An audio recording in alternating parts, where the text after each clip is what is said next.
Então, falar sobre o transformador, como foi dito já em aulas passadas, tá? A ideia do transformador é fazer a transmissão de energia de uma usina, tá? Passando então por um trafo, onde tu gera uma energia, daí tu tem que aumentar a tensão na ordem de megavolts, 10 na 6 volts, uma tensão muito alta. E depois, deixa eu só apagar aqui, e depois tu vai fazer essa transmissão em alta tensão até que chegue nas unidades consumidoras, tá? Diferentes unidades consumidoras, tá? Aonde vai ter que passar por um trafo de novo, um transformador, para rebaixar essa tensão e chegar, por exemplo, em uma residência, uma tensão de 220 volts. Tá? Claro que nesse meio desse processo tem outras transformações, tá? Esse aqui seria as tensões em transmissão, mas na distribuição já baixa um pouco a tensão e depois no consumidor baixa ainda mais essa tensão, tá? Para uma tensão segura de utilização residencial, por exemplo. Mas então a ideia do transformador é a gente poder justamente elevar a tensão para que, considerando as resistências dos fios, que a potência consumida na fiação seja a menor possível. Por quê? Porque eu tenho uma potência na unidade geradora, que é V vezes I, V de geração e I de geração, e eu tenho a potência na unidade consumidora, que é VC vezes IC, tensão no consumidor e corrente no consumidor, e elas tendem a ser muito próximas se a gente conseguir fazer com que essa corrente que passa aqui seja a menor possível e essa perda seja a menor possível. Então, para eu conseguir fazer isso, eu vou ter que elevar ao máximo a tensão, baixar essa corrente e depois lá no consumidor eu posso baixar a tensão e elevar a corrente no consumo, porque daí eu já estou utilizando diretamente nos meus equipamentos e eu não tenho mais a preocupação da perda na transmissão de energia. Tá? Então essa é a utilização, né, fundamental do transformador. Na disciplina a gente vai trabalhar com o transformador ideal, tá? Não vai ser considerada questões de indutância mútua, de fluxo mútuo, de como essa espira vai influenciar na outra, enfim, tá? A gente vai considerar apenas um fluxo principal, então não vai entrar essas questões que vocês podem ter visto em física e eletromagnetismo. Aqui é um curso básico de eletricidade, para vocês terem um conhecimento básico sobre o transformador. Bom, o que a gente considera? Que a resistência dos enrolamentos é nula, a tensão induzida varia então pelo fluxo e é igual à tensão do terminal, e que a permeabilidade do núcleo é infinita, ou seja, que ele concentra o fluxo magnético em torno desse núcleo. Tá? Como é que a gente vai conseguir determinar isso? A do eletromagnetismo, então, quando tem uma corrente passando por uma bobina e essa corrente varia no tempo, ela gera um campo magnético que também varia no tempo, um fluxo que varia no tempo. Se tu aproximar uma outra bobina nas proximidades dessa bobina primária, que é a de entrada, tá? Apliquei uma tensão que varia no tempo, gera uma corrente que varia no tempo, eu vou ter esse campo magnético variando no tempo, o fluxo variando no tempo, e a variação do fluxo, de fluxo dt, é igual a uma tensão que eu vou induzir na saída dessa outra espira.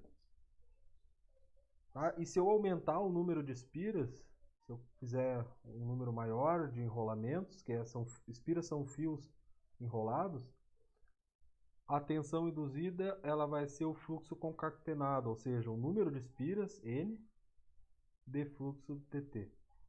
Tá? Que é isso que está representado aqui. Eu tenho uma corrente que varia no tempo, eu vou gerar uma tensão que varia no tempo, porque eu vou ter uma variação de fluxo dentro dessa bobina. e esse fluxo vai ser transmitido para a saída, e essa variação de fluxo vai gerar uma tensão na saída.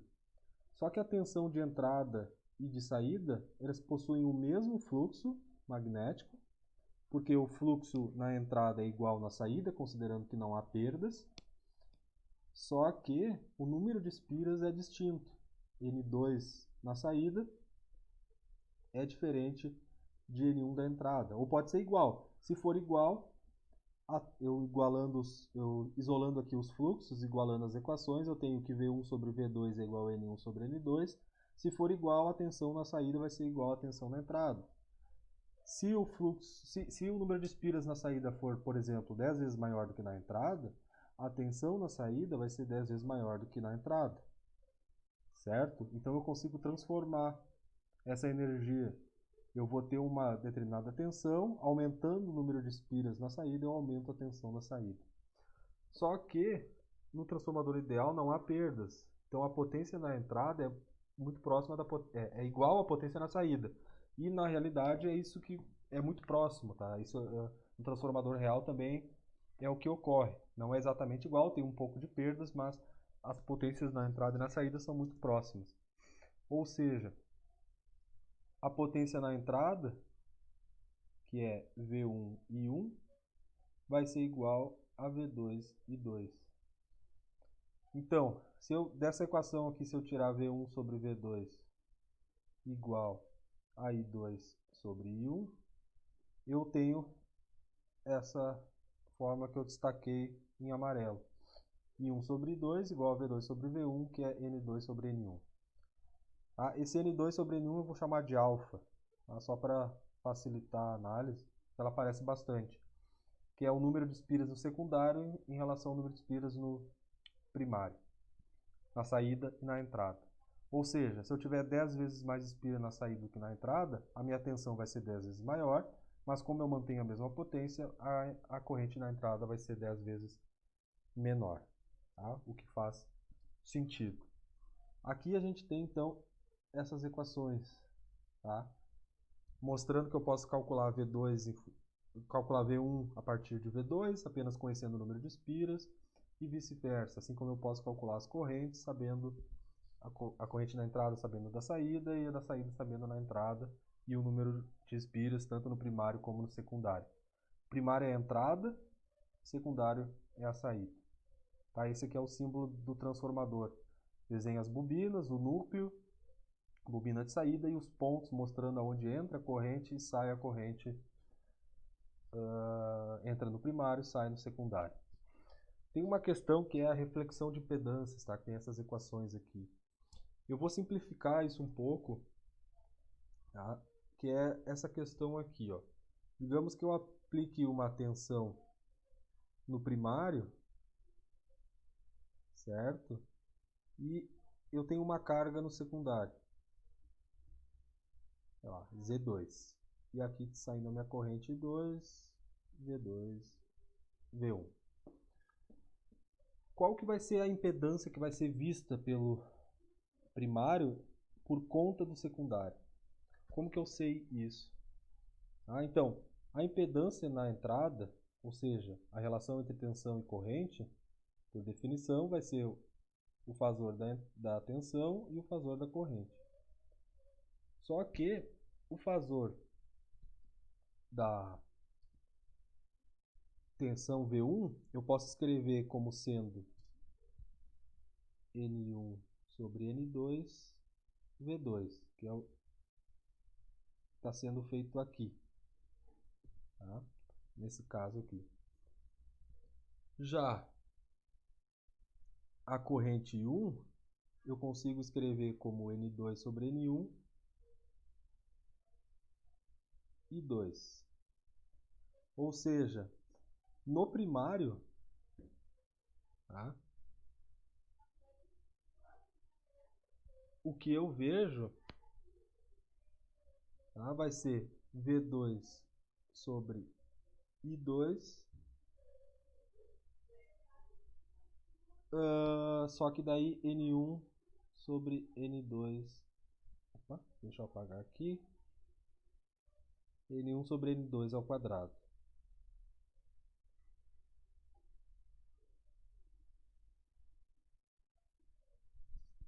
Tá? Então, o que isso significa?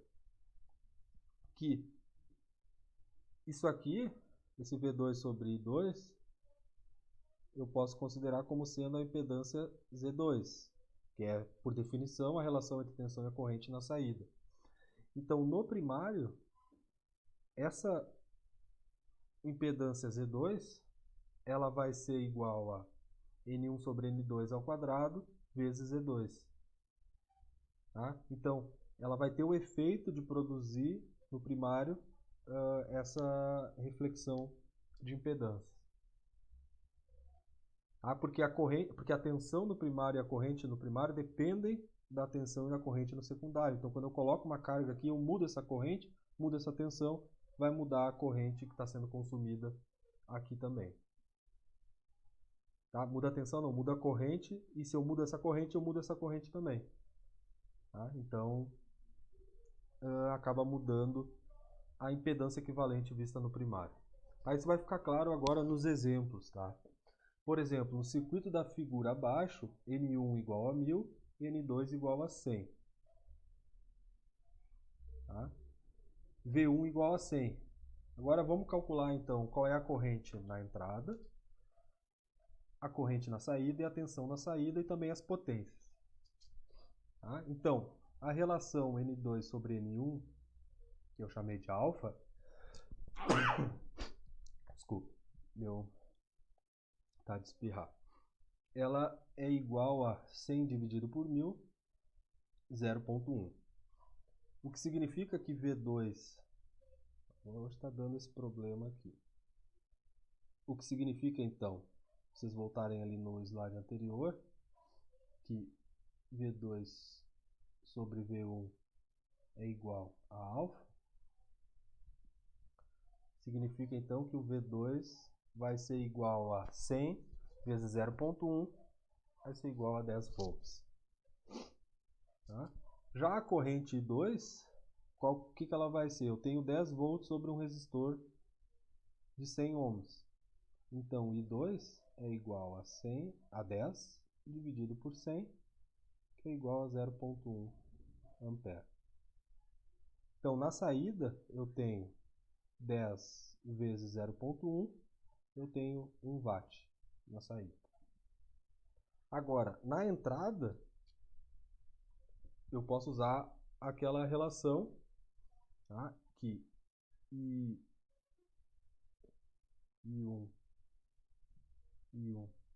sobre I2 vai ser igual a N2 sobre N1, ou seja, I1 vai ser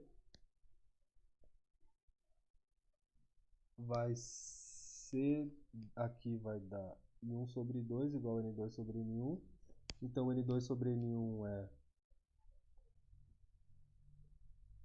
0,1, certo? 0,1. Então, I1, deixa eu verificar se está certo essa equação aqui. I1 sobre I2 é N2 sobre N1. I1 sobre I2 igual a N2 sobre N1. Ok. Então, I1 sobre I2 igual a N2 sobre N1. Então, significa que I1 vai ser igual a 0,1 vezes I2. Tá certo? Porque na saída diminuiu a tensão, então na entrada vai diminuir a corrente. Significa que I1 é igual a 0,01 ampere. Tá? Então, a potência na entrada vai ser a tensão na entrada, que é 100, vezes 0,01, que vai dar 1 watt. Então, a gente confirma que na entrada e na saída tem a mesma potência foi consumida, certo? Gerada na entrada e consumida na saída. Agora vamos ver a questão da reflexão de impedância. Tá? Então, só pensando aqui nesse caso, ó, justamente o que a gente viu ali, ó, que a impedância da saída, Z2, na entrada, ela tem um efeito Z2 vezes N1 sobre N2 ao quadrado. Então, N1 sobre N2 ao quadrado aqui seria 100, porque seria 1000 sobre 100. Então, N1 sobre N2 daria 10. E N1 sobre N2 ao quadrado dá 100. O que significa, então, que eu teria o efeito de multiplicar aqui, ó. Se eu for olhar para a entrada, se eu for olhar para Z1, a carga na saída vai ser igual a Z2 vezes N1 sobre N2 ao quadrado, então seria 100 vezes 100. Então, na entrada, eu poderia substituir tudo isso aqui por uma carga de 100 vezes 100, 10 na 4 ohms. Então, se eu for calcular Z1 a partir de Z2,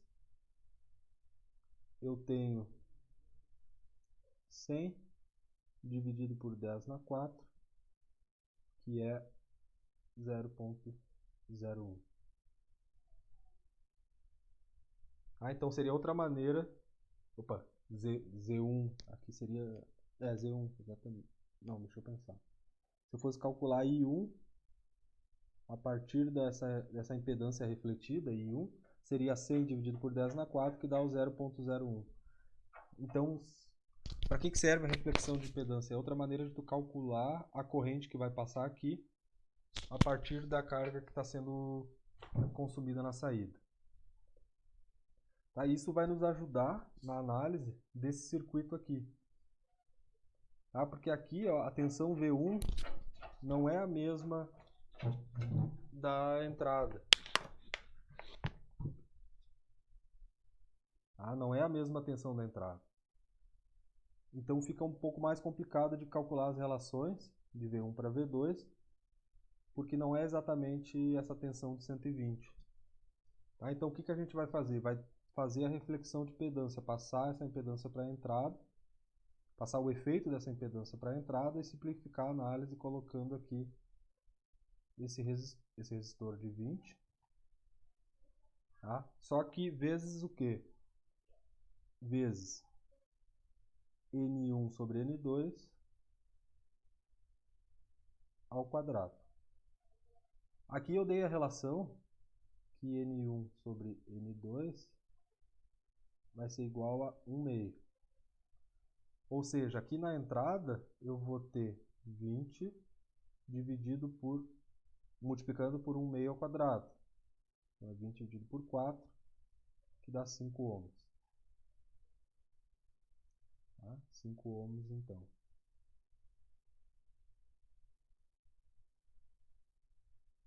Eu consigo então passar ele para a entrada a partir do efeito que ela produz na entrada, aqui em V1. Tá? Então, agora eu posso calcular aqui, ó, posso calcular qual é a corrente I1. Por quê? Porque a corrente 1 vai estar passando aqui por esses três elementos, e eu tenho que I1 vai ser igual ao 120 com 0 graus, dividido por 4 mais 5, agora ele estaria em série, tá? Quando eu faço essa reflexão de impedância para a entrada, menos J6. Tá? Isso aqui dá 120 com 0 graus, dividido por 10,82, menos 33,69. Ou seja, a corrente I1 vai ser igual a 11,09 com 33,69 graus amperes. Tá? Então, por que eu tenho que fazer essa reflexão de impedância? Porque eu não sei nem essa tensão, nem essa corrente. E nem essa tensão V2, nem essa corrente I2. Se eu não conseguisse passar ela para cá, passar o efeito dessa impedância, o que ela produz aqui na entrada do transformador, eu não teria como equacionar as relações, porque antes eu sabia a tensão V1, porque eu estava ligando direto aqui na entrada do transformador. Então é só pela relação de espiras eu conseguia calcular o V2. Agora não, agora a tensão V1 ela não é igual ao 120, porque tem uma queda de tensão nesse resistor e uma queda de tensão nesse capacitor. Certo? Então, agora é só eu usar as relações de espiras. Tá? Então, eu sei I1, eu posso usar a relação de espira I2 vai ser igual a N1 sobre N2 vezes I1. N2 sobre N1 vezes I1 é só multiplicar por 2. Então, I2 vai ser igual a 2 vezes I1. Deixa eu só confirmar se é isso mesmo. I1 sobre 2 igual a N2 sobre N1. Então, I2 vai ser igual a N1 sobre N2 vezes I1. N1 sobre N2 vezes 1 é 1 meio. Então, na verdade, eu vou só escrever aqui para não ficar essa confusão aqui. Que eu acho que tá errado. I2 vai ser igual a I1 vezes N1 sobre N2.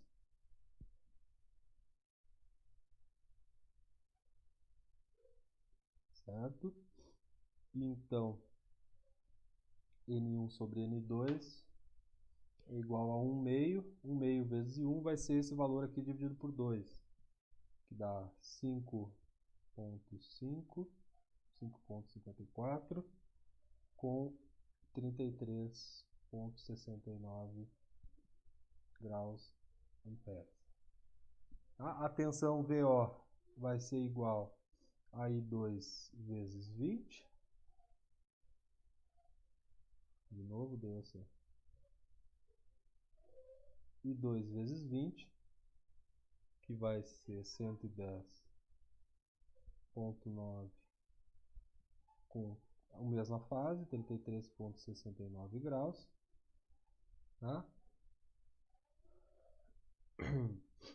E a potência aparente da fonte, o S, o módulo do S, vai ser o módulo da tensão V1 vezes o módulo da tensão I1. Então, o módulo de S vai ser igual a... Quanto é que é a corrente 1? A corrente 1 é 11.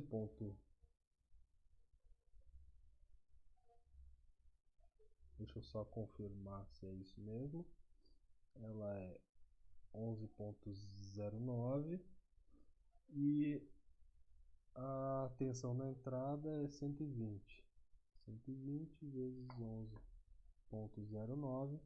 Então o S vai ser igual a 1000. O módulo do S vai ser igual a 1330 volt-ampere. Ah, então esse é o gabarito então para as perguntas que foram feitas no exercício. Tá, então o que foi que eu fiz? Eu refleti primeiro essa impedância para cá, para eu poder aplicar a lei de Kirchhoff nas tensões. Então essa tensão de 120 ohms vai ser igual a I vezes 4 vezes menos J6 mais I vezes 5. Então eu enxergo aqui 9 ohms menos J6 ohms. Tá? Vou colocar a unidade de ohm. Então por isso eu consigo calcular a corrente, que é 120 dividido por 9 ohms menos J6. Deu esse valor. Agora que eu conheço a corrente, eu posso utilizar as relações de tensão e corrente relacionadas com o número de espiras. Antes eu não conhecia nem a tensão na entrada do transformador, que seria essa tensão V1, nem a corrente 1, nem a tensão V2, nem a corrente 2. A partir do momento que eu conheço, eu só multiplico então por N1 sobre N2 ou vice-versa. Tá? Depois que eu encontrei I2, multipliquei por 20 e encontrei a tensão VO. E sabendo a corrente e a tensão da fonte, porque o I1 passa na fonte aqui também. Então eu sei a tensão na fonte e a corrente na fonte, eu consigo calcular a potência aparente da fonte. Aí eu poderia ter calculado a potência aparente com o ângulo, que daí seria o módulo de V1 vezes o módulo de I1 com θV menos θI. Tá igual a gente fez em aulas passadas. Certo? Mas então, encerramos essa aula de transformadores.